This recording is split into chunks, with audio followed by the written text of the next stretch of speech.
Assalamu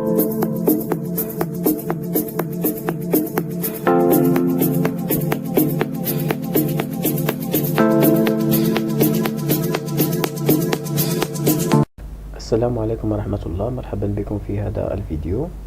Dans cette vidéo-là, on va commencer un nouveau cours sur le courant alternatif triphasé. Donc tout d'abord, le sommaire de la vidéo. Tout d'abord, on va donner une définition de système triphasé. Après, on va voir les constituants d'un système triphasé, à savoir les tensions simples et les tensions composées. Finalement, on va faire la représentation de Fresnel de ces tensions simples et composées. Donc, la définition du système triphasé. Un système triphasé est un réseau de 3 phases, plus le neutre. Donc, voilà le premier phase, voilà le deuxième phase, et voilà la troisième phase. Ces phases-là, on va les nommer L1, L2 et L3. Après, on va ajouter le neutre. Donc, le neutre, on va le noter N. Donc, pour l'utilisation du système triphasé, il est beaucoup utilisé dans l'industrie parce qu'il a des propriétés qui n'existent pas en système monophasé. C'est pourquoi il est beaucoup utilisé essentiellement dans l'industrie.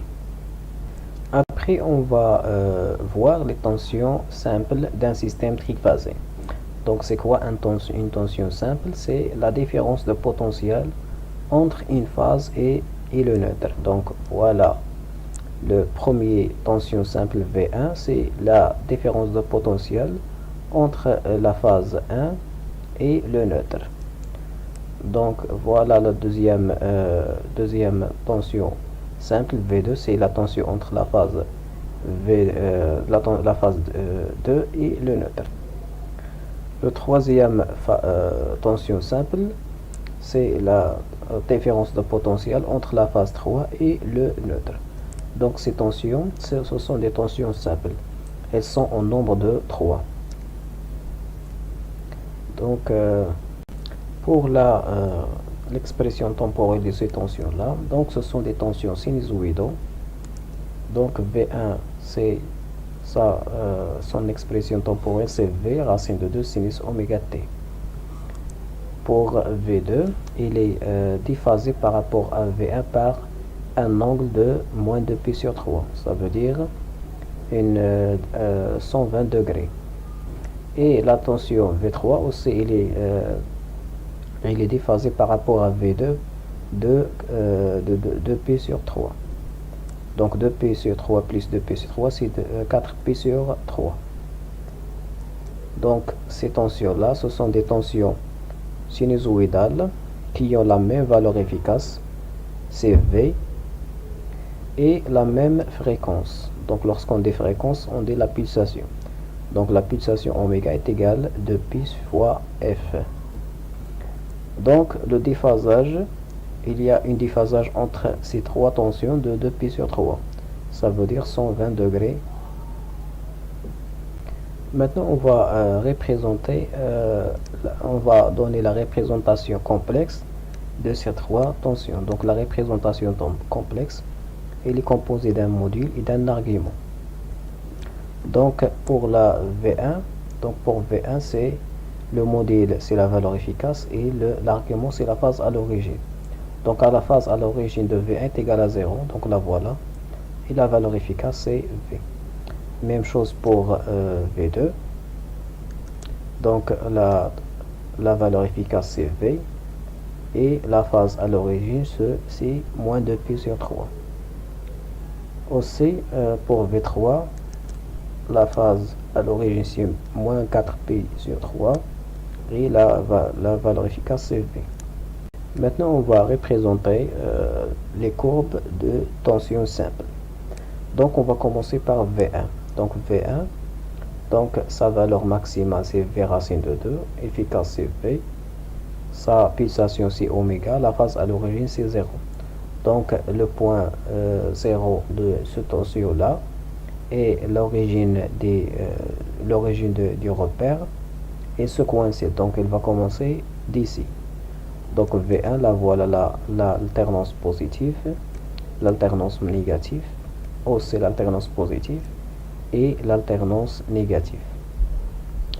Pour dessiner V2, on va prendre un déphasage de moins 2π sur 3. Donc on va mesurer du point 0 de π sur 3. Donc voilà. Après on va commencer le point 0 de V2. Donc voilà l'alternance positive. Après on va dessiner l'alternance négative, l'alternance positive aussi. Après on va dessiner V3. Donc on va aussi mettre un déphasage de 2π sur 3. 2π sur 3 plus 2π sur 3, c'est 4π sur 3. Donc voilà de 4π sur 3. Donc voilà le point 0 de la tension V3. Donc V3, sans oublier cette partie-là. Donc on va la dessiner aussi. Donc voilà la représentation des tensions V1, V2, V3, les tensions simples d'un système triphasique. Troisièmement, on va voir les tensions composées. Donc une tension composée, c'est la différence de potentiel entre deux phases. Donc tout d'abord, on va commencer par la tension entre la phase 1 et la phase 2. Donc on va le noter IN2. Donc IN2, c'est la différence de potentiel entre la phase 1 et la phase 2. Donc au sens du vecteur, donc à quoi est égal IN2? Donc c'est 2V1 moins le vecteur V2. Donc V1 moins V2, c'est cet vecteur-là qui est IN2. Donc IN2, la tension composée est égale à la tension simple V1 moins la tension simple V2. Après, on va voir I23, c'est la tension composée entre la phase 2 et la phase 3. Donc à quoi est égal? C'est V2 moins V3. Donc V2 moins V3, c'est I23. Après, on va voir la troisième tension composée sur un U32. Donc, avec la même manière, c'est U3, V3 moins V2. Donc, ces tensions-là, ce sont des tensions composées. Elles sont composées de tensions simples. Maintenant, on va voir la représentation temporelle. Donc, I12, c'est V1 moins V2. Donc, c'est la tension simple V1 moins la tension simple V2. Avec la même façon, c'est U23, c'est V2 moins V3. Et U31, c'est V3 moins V1. Donc, après, on va représenter la représentation temporelle ou bien l'expression temporelle du U12. Donc, à quoi est égal U12? C'est V1 moins V2. On va remplacer V1, V2 déjà donné. Donc, voilà l'expression de V1, voilà l'expression de V2. Donc, la différence. Après, qu'est-ce qu'on va faire? On va factoriser par V le racine de 2. On va obtenir sinus oméga t moins sinus oméga t moins p sur 3.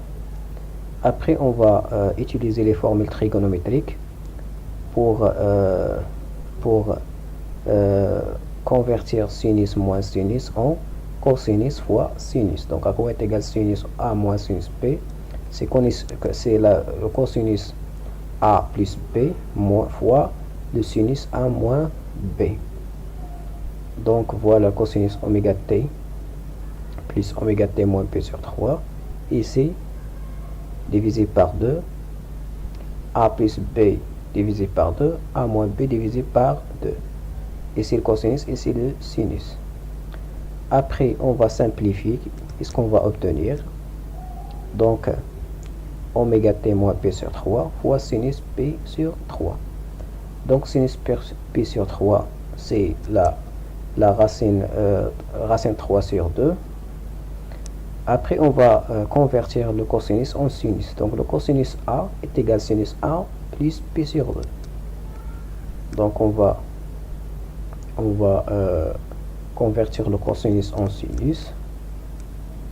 Donc, à quoi est égal? C'est le cosinus A, c'est cosinus sinus A plus p sur 2. Après, on va simplifier. Qu'est-ce qu'on va obtenir?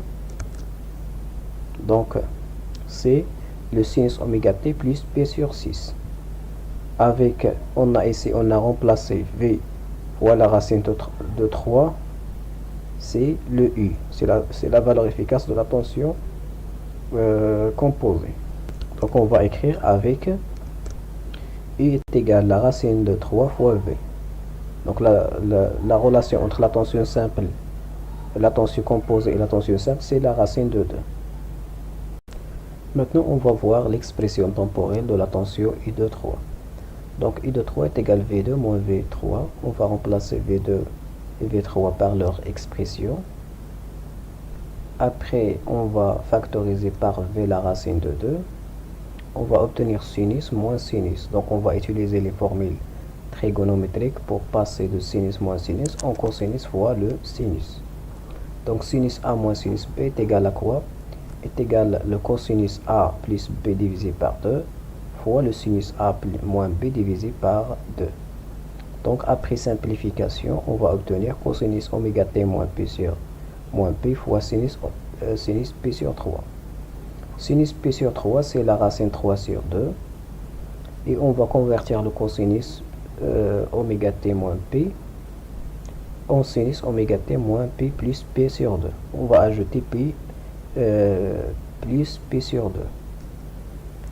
Donc on va obtenir ceci. Donc après simplification, on va obtenir sinus moins P sur 2 fois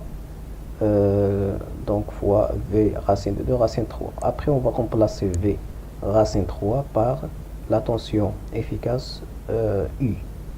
Ça veut dire la tension efficace composée. On va obtenir finalement ceci avec U, la tension efficace de la tension efficace composée est égale la racine 3 fois la tension efficace simple. Avec la même manière, on va chercher l'expression temporelle du U3,1. Donc est égal V3 moins V1, remplacé par leur expression. Donc factorisé par V racine de 2. Donc on va utiliser les formules trigonométriques pour passer de sinus moins sinus en cosinus fois sinus. Donc est égal cosinus A plus B divisé par 2 fois sinus A moins B divisé par 2. Donc après simplification, on va obtenir cosinus oméga t moins P sur 3 fois sinus moins 2P sur 3.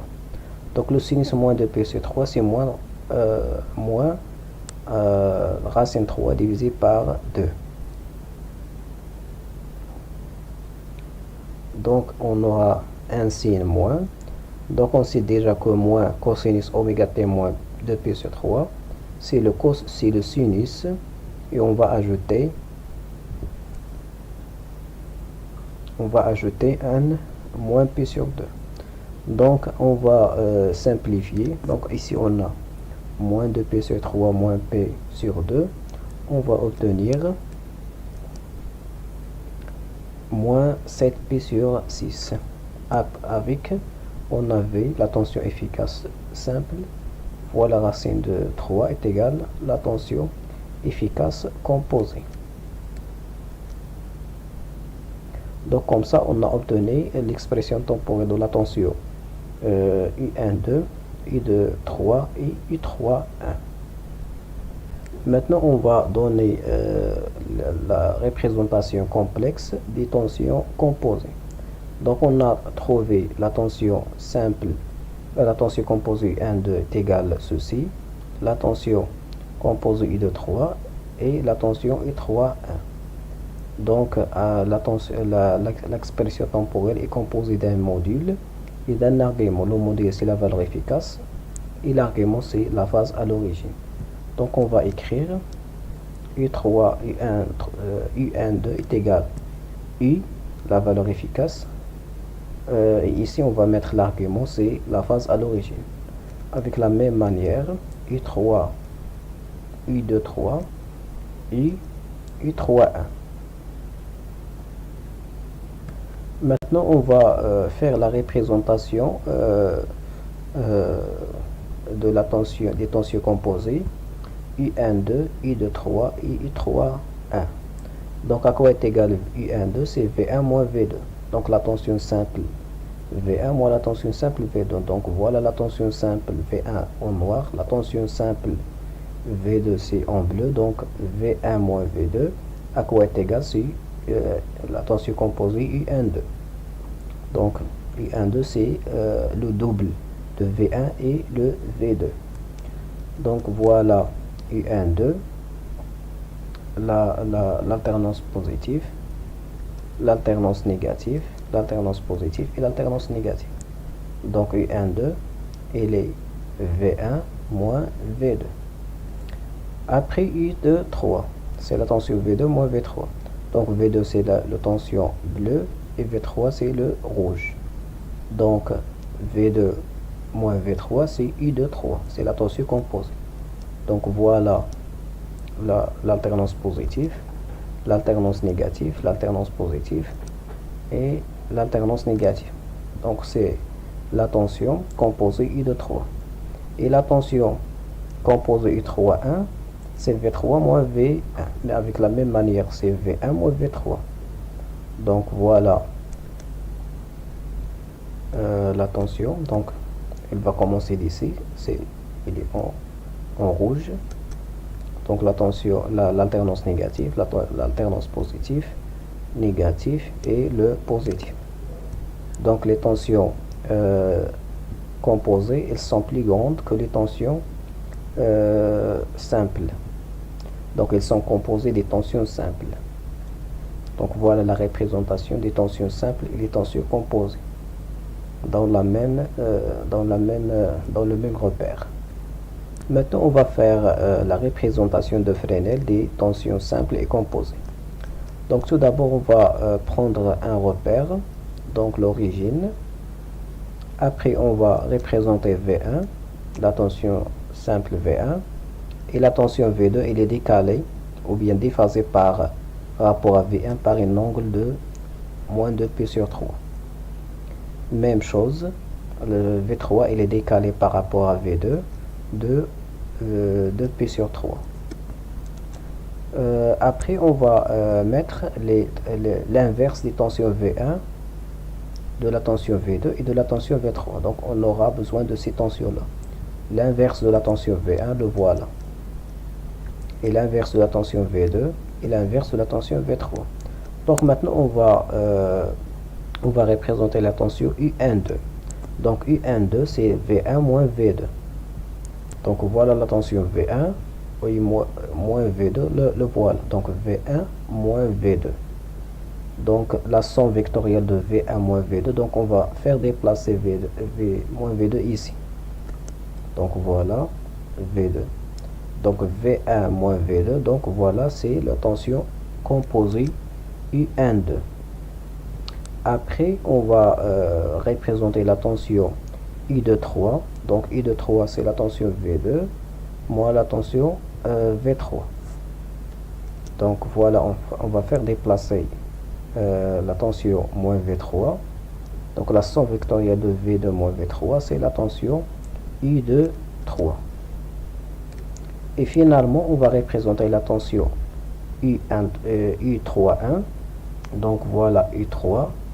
Et voilà, U31 est égal à V3 moins V1. Donc voilà V1, on va la déplacer. Donc je déplace moins V1 et je vais faire la somme vectorielle. Donc c'est la tension U31. Donc voilà la représentation de Fresnel des tensions simples et les tensions composées dans le même repère. Donc c'est la fin de cette vidéo là. Merci pour votre attention et à la prochaine.